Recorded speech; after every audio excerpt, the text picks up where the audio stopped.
Bienvenue dans Mieux-être, un podcast du magazine Science News pour vous accompagner à identifier vos douleurs et à vous reconstruire. C'est avec Noélie Panda, votre conseillère en relation d'aide, tous les mercredis à partir de 12h45 autour d'un thème édifiant sur le www.océance-news.com ainsi que tous les comptes sociaux du magazine Science News.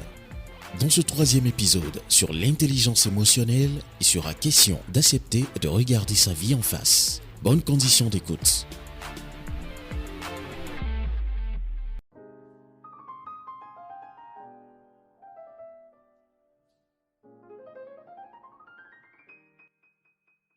Bonjour, ici Noélie Panda, ta conseillère en relation d'aide.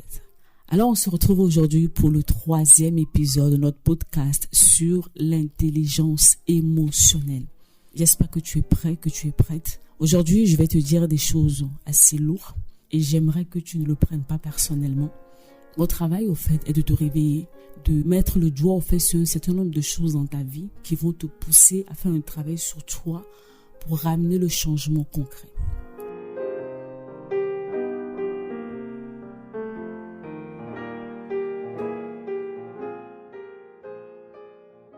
Depuis le début de cette série, on parle de l'intelligence émotionnelle. On a dit que c'est la capacité de pouvoir se comprendre soi-même, ses émotions, d'apprendre à les maîtriser, les gérer pour pouvoir mieux interagir avec les autres. Donc, c'est-à-dire que le plus gros du travail commence par toi, par ta personne, que tu puisses apprendre à te connaître. Et quand on dit te connaître, cela veut dire qu'on repart dans ton histoire. Dans ton parcours, dans tout ce que tu as vécu, de tout ce qui a fait la personne, l'homme ou la femme que tu es maintenant. Beaucoup d'entre vous, vous avez eu des histoires compliquées. Et ce qui est assez marrant, c'est que souvent, quand je reçois des personnes en accompagnement, je parle avec eux. La première des choses qui se dit, c'est « Non, moi je ne veux pas penser à mon passé, je veux oublier mon passé, c'était trop douloureux, je ne veux pas ceci, je ne veux pas ça. » Je suis tout à fait d'accord que souvent, le passé n'est pas plaisant et la seule chose que l'on a envie de faire, c'est vraiment de passer à autre chose. Mais tu sais quoi?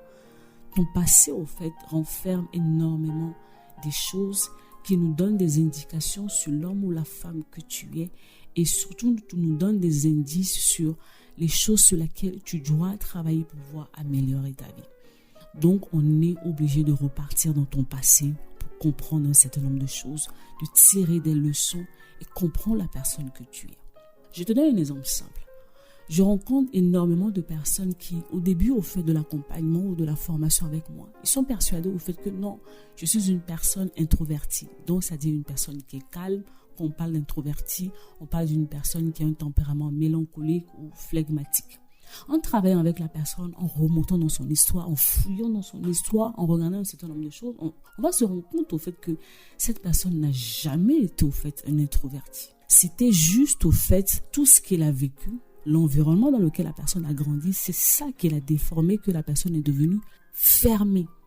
Et quand la personne devient fermée, ça va venir maintenant avec des émotions, un type d'émotion. Ça peut être la tristesse constante, ça peut être plein de mauvaises choses qui va fragiliser sa relation avec les autres. C'est-à-dire que les choses que tu as vécues t'ont déformé. Et vu que ça t'a déformé, ça va déformer ta relation avec les autres.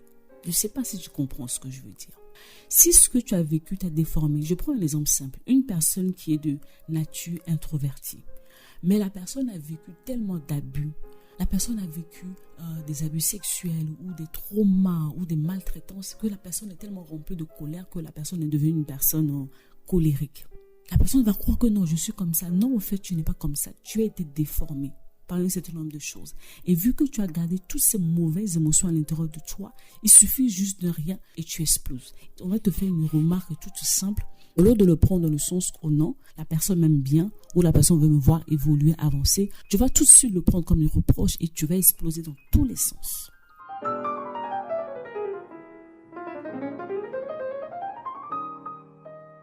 Une personne, au fait, qui a été malmenée toute sa vie, vous allez le mettre, au fait, en position d'autorité. Et cette personne va commencer à maltraiter les autres, à marcher sur les autres. Pourquoi? Un désir de vengeance. Ce désir de pouvoir, pour pouvoir dominer à son tour. Tu vois comment ce que tu as vécu peut maintenant te déformer et va déformer en fait la relation que tu as avec les autres. Pendant des années, en fait, tu as prié, en fait, tu as demandé à avoir en fait ce mariage, cet homme, cette femme dans ta vie, et tu l'as eu. Mais regarde maintenant comment tu traites cette personne. Est-ce que c'est ce que tu veux vraiment? Parce que par moments, toi-même, tu te regardes, tu te dis, mais je ne comprends pas pourquoi j'agis comme cela.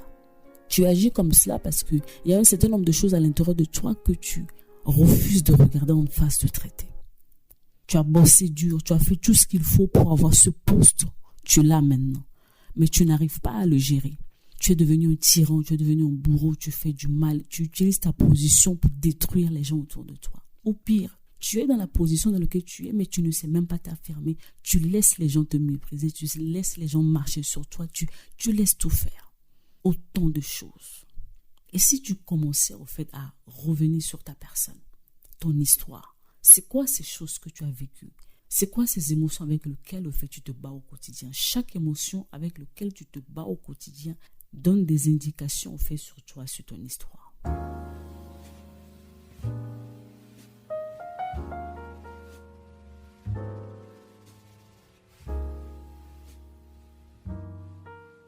Dernièrement, il y a une personne qui me dit, Noélie, comment guérir de la frustration? Je lui ai dit, on ne guérit pas de la frustration. On va chercher l'événement, la source de la frustration. C'est à cela que tu t'attaques. Tu veux avoir des émotions apaisées pour pouvoir mieux interagir avec les autres. Commence par regarder ces émotions qui t'animent en face. C'est de la colère, c'est de la tristesse, c'est la peur, c'est la déception, c'est le dégoût, c'est l'amertume. Quelles sont ces émotions en fait avec lesquelles tu luttes au quotidien? C'est la haine. C'est quoi au fait? Tu sais, tu n'as pas besoin d'avoir honte au fait des émotions que tu ressens. Ça fait partie au fait de ton humanité. Et chaque émotion que tu ressens dit quelque chose à l'intérieur sur toi. Dit quelque chose que tu as subi. Une personne qui est en colère, cette colère veut simplement dire que non, au fait, tu as subi une injustice, tu as subi un tort, tu as subi quelque chose qu'il ne fallait pas. Et maintenant, ça t'a fait mal.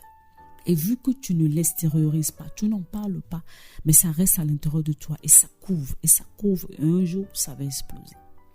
Regardez bien, surtout les personnes qui vivent au fait dans les cycles de violence. Ça peut être des violences à la maison au niveau des parents, ça peut être des violences au niveau du couple. Ce sont des personnes qui ont vécu eux-mêmes la violence, mais vu qu'ils ne l'ont jamais verbalisé, ils n'ont jamais fait un travail sur ça, des années après, ils se retrouvent à reproduire les mêmes choses.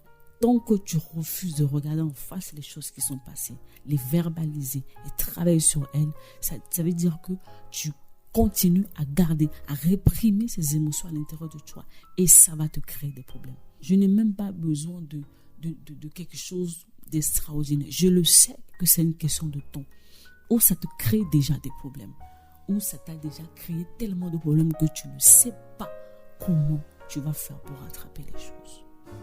Ce n'est pas une fatalité. Tu peux rattraper les choses. Tu peux essayer de repartir sur des nouvelles bases et faire les choses autrement si tu t'en donnes les moyens. Si tu commences par t'asseoir avec toi-même et te regarder en face et faire un certain nombre de choses. C'était Noélie Panda, ta conseillère en relation d'aide. Rendez-vous dans le prochain épisode et dernier sur l'intelligence émotionnelle. Bye bye.